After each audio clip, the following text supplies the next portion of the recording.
July 4th, 2020 is the day of my ultimate betrayal. Y'all ready? He flew to Atlanta. He saw the luxury condo.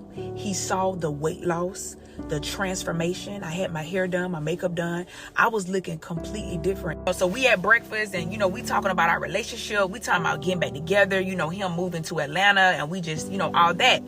So this is where it gets embarrassing right here. And I need y'all to really not judge me, okay? So he wanted us to get a luxury car. Okay, this is why when they start speaking French, talking about we gonna do this with your resources, you need to run. But me, I loved him. I just believed that he changed and he was genuine. So he was like, yeah, let's go to this car dealership when we leave this breakfast spot so we can look at this nice car. We get to the dealership and we see our dream car. It was a Porsche Panorama, beautiful car. I end up paying for this car, okay? The bill of sale was in both of our names, but I put the title only in his name, okay? This is where it gets embarrassing. The moment he drove off from the dealership, he had an excuse that he had to go be with his kids, okay? He had 7 kids. Now, when we was together in a relationship, he didn't care too much about them kids, seeing them, be with them, but all of a sudden, now that you got this luxury car, you want to go spend 4th of July with your kids, okay? So that was another red flag. But me, I didn't fight against him. I didn't argue. I didn't want to be problematic. So I said, okay, that's fine. He gets back to his hometown. He's consistent. He's communicating. We're talking on the phone. Everything's going good. So one day I was laying in bed and something said, type his name in on the search bar on social media. When I did that, it was a girl in my Porsche talking about, look what her man bought her. It was all in the picture. They was smiling like they was a happy couple with the car that I paid for with my own money. I inboxed her. I'm freaking out because I'm like, girl, that's my car. I sent her screenshots, pictures of him laying on my couch in Atlanta. I sent her pictures of us in the car together. Like, look, we just bought the car. We took a selfie together. Like, I sent her everything. Baby, she was not trying to hear that. This is my man, and he got me this car, and I don't care what you sent me. If you want the car so bad, come get it. Baby, she was riding for him. And what did I do?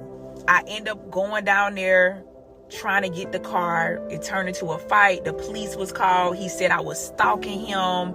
I was just this crazy ex. I was a liar and all this stuff. But then when I showed the police the bill of sale that we both, because the title was in his name, but the bill of sale was in both of our names, and I showed them the transactions, then they knew, like, okay, so this ain't no crazy woman. Like, you really did steal her car. You really did. I showed them pictures of us sitting in the car together. Like, I was really trying to paint the picture to the police officer. And that's why I did not end up going to jail, because the police said that this is a civil matter. They cannot make him give me my keys back, and they were powerless. The only job a police officer is supposed to do is to stop an act of crime, right? And they're saying you're on his property, you're being vicious, you're fighting, so we're not going to arrest you for doing this. We're just telling you to leave the premises. So the police was actually trying to be nice to me. Just leave. We know he wrong, but this is a civil matter. Just leave. But remember, the title was in his name. So legally, the police officer looking at it as, okay, I know you paid for it, but you put the title in his name. So he technically didn't steal the car. This is a civil matter.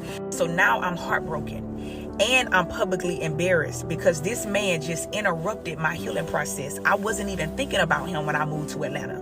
Okay. And not only did I have to come to the realization that he never loved me. He already was in a relationship, but he robbed me. So now my money funny again. Okay. Now my bank account is worse off than it was if I would have just never responded to him when he reached out. This is the part that kind of shook my faith a little bit. So before he had came to Atlanta, I was looking all on his social media. There was no trace of a female. I'm talking about not in his comment sections. Like, I couldn't see her nowhere near. But the moment I got robbed, right? The moment all this unfolded, they all on social media bragging how their relationship goes. Was so broken. I would sleep in my closet on the floor in total darkness. I never knew a pain like that before. Like that level of betrayal. It's just something I wouldn't wish on my worst enemy. And I didn't want to be here anymore. And I lost my confidence. And I remember I had got COVID. So much bad began to happen to me. The residue. I remember when I caught COVID because I couldn't taste or smell. And I said, Lord, just take me right here. There's nothing to live for anymore. The narcissist came to finish me off. And that's why you don't let them back in your life. You go no contact and you never look back. Because he wanted to humble me and break my spirit. This is why you're not supposed to feel special when your ex try to spin the block. Because he may be coming back to try to humble you and hurt you. I was ambitious. I was different. I was beautiful. And he wanted to show me that I was nothing. That's what he wanted me to believe. And for a moment, I began to believe that. And I didn't want to be here anymore. Is y'all ready to hear how God showed up and showed out? 1 year later, after that entire situation, I was a documented millionaire. Paid $700,000 for my house cash. I don't owe nobody nothing. Y'all see this Rolls Royce I drive?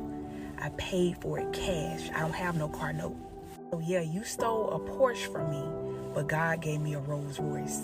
You know what? His girlfriend, she ended up contacting me and telling me that he abuses her, he cheats on her, and he stalks my social media and preys on my downfall. I never check for him. I never look for him. Listen, I know people get excited about me being a millionaire and about the possessions and the certain lifestyle that I have now. But y'all know what the biggest flex is for me? Is that God truly healed me. God, man, I was so lost and broken and hurt. Like God healed me. He set me free.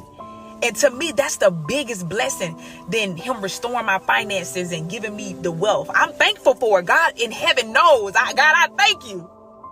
Thank you for giving me back everything the enemy tried to take from me. But God, the fact that you healed me, that's some money can't buy.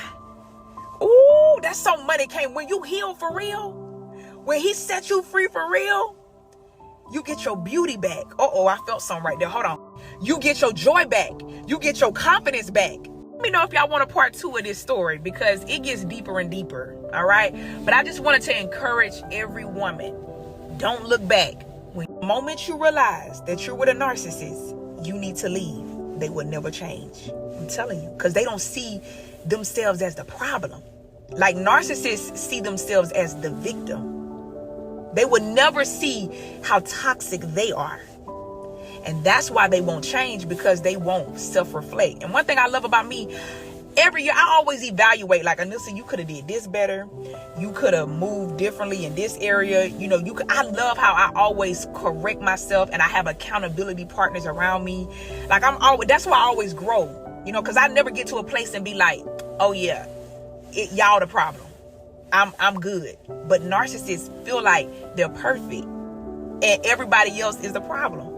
Okay, just like my ex, he felt like his 7 baby mamas was the problem. He don't see that he was toxic and he created these broken homes. You see what I'm saying? He see that because his license was suspended, it's his baby mama's fault. But he don't see how, because he don't take care of his kids, why he can't prosper in life. He don't see that.